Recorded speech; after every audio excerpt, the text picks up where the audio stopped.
તમારે વાત સાંભળો ભાઈ, વાત સાંભળો. આપણે એક કામ રેલવે રેલવેને ના છે ને તમારે કઈ મંજૂરી કે બીજી કઈ તકલીફ પડતી હોય તો ત્યાં સુધી આ કરો ને. હું ખોટી ભાઈ મારી પાસે દલીલ નહીં કરતો, તારી ખોટી દલીલ નહીં આવે અને હું પાછળ પડીશ ને તો ખોટા બીજા કામે લાગી જઈશ. એટલે ખોટી હોશિયારી મારી પાસે કરવા તારી બહુ બુદ્ધિ વાપરમાં. હવે 24 વર્ષ રાજનીતિમાં તારા જેવા કેટલા એન્જિનિયર આવીને વહી ગયા છે. નમસ્કાર દર્શક મિત્રો, મહામંથન મંતવ્ય ન્યૂઝમાં આપનું સ્વાગત છે.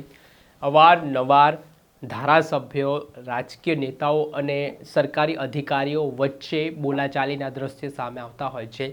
રાજકીય નેતાઓ કે ચૂંટાયેલા પ્રતિનિધિઓ છે તે અધિકારીઓની ધૂળ પણ કાઢતા નજરે પડે છે, કેમ કે જનતાના કામ સમયસર નથી થતા. ત્યારે આવો જ વિડીયો કોંગ્રેસના ગીર સોમનાથના ધારાસભ્ય વિમલ ચુડાસમાનો સામે આવ્યો છે, જેમાં તેમણે જાહેરમાં એન્જિનિયરને તતડાવી નાખ્યો છે.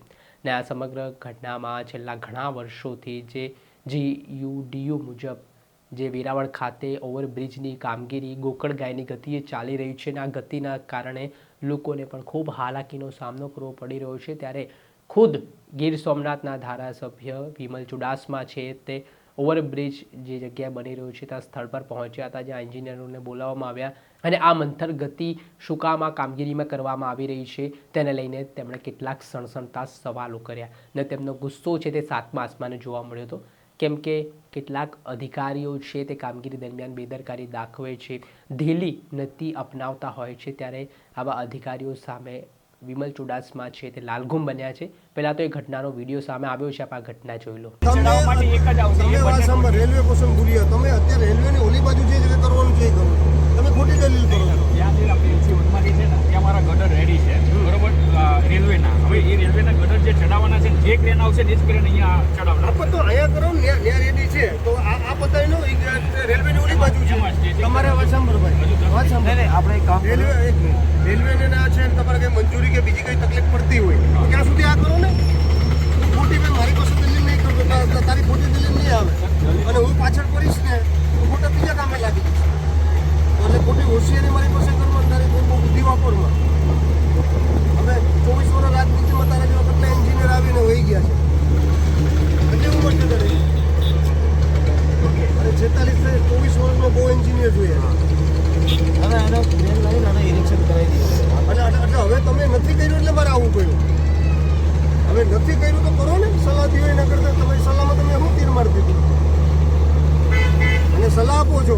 તમે નથી કર્યા એટલે મારે આવવું પડ્યું, મારે કમિશનર પાસે જવું પડે, રિજનલ કમિશનરમાં ફરિયાદ કરવી પડી, કમિશનર પાસે રૂબરૂ જવું પડ્યું, તમને આખો નકશો ને મારીને સમજાવવો પડ્યો અને ન્યાય કમિશનરે કીધું વાત કરવી પડશે. આ પટેલભાઈને ફોન કરવો પડ્યો. તો આ તમારા કમિશનર ખોટા છે, રિજનલ કમિશનર ખોટા છે. તમે હોશિયાર છો, તમે એક જ હોશિયાર છો. જ્યાં તમારા પ્રોજેક્ટ મેનેજર હતા એ આખું પ્રોજેક્ટ સમજો. અમે 2 કલાક હું તેમની સાથે બેઠો. એટલે કરો ને ભાઈ, સ્પીડ પકડો ને. તમારે સ્પીડ તમારામાં આવડત છે, તમે કેટલું કામ કરાવો. સ્પીડથી બધાઓની વાત છે. સાહેબ, મારી ભાષામાં રેનભાઈને હું છેલ્લા વર્ષ દિવસથી ફોન કરું છું. સાયગ્રાનો પુલ છે જે રેલવેનો પુલ, ત્યાં રસ્તો છે. એકવાર એ લોકોએ એક નાનું ડમ્પર મંગાવી દીધા, ત્યાંથી લોકના રોજના 10 થી 15 હજાર માણસો સાયગ્રા કોલોની બધી કોલોની આખું આપો.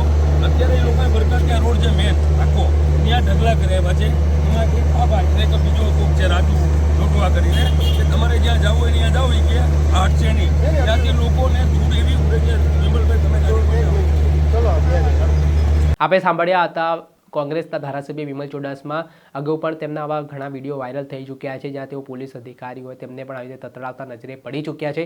ત્યારે હવે એન્જિનિયરનો વારો તેમણે કાઢ્યો છે ને આ જે બ્રિજની કામગીરી છે તેમાં ઝડપ લાવવામાં આવે, જેના કારણે લોકોને જે હાલાકી પડી રહી છે તેના સહન કરવી પડે, તે માટે તાત્કાલિક ધોરણે પગલાં લેવામાં આવે અને વિકાસના કામો ઝડપી કરવામાં આવે તેવી તેમણે સૂચનો પણ કર્યા છે. દર્શક મિત્રો, આવા જ નવા વિડીયો સાથે આપને માહિતગાર કરતા રહીશું, એટલે મહામંથન મંતવ્ય ન્યૂઝ જોતા રહો.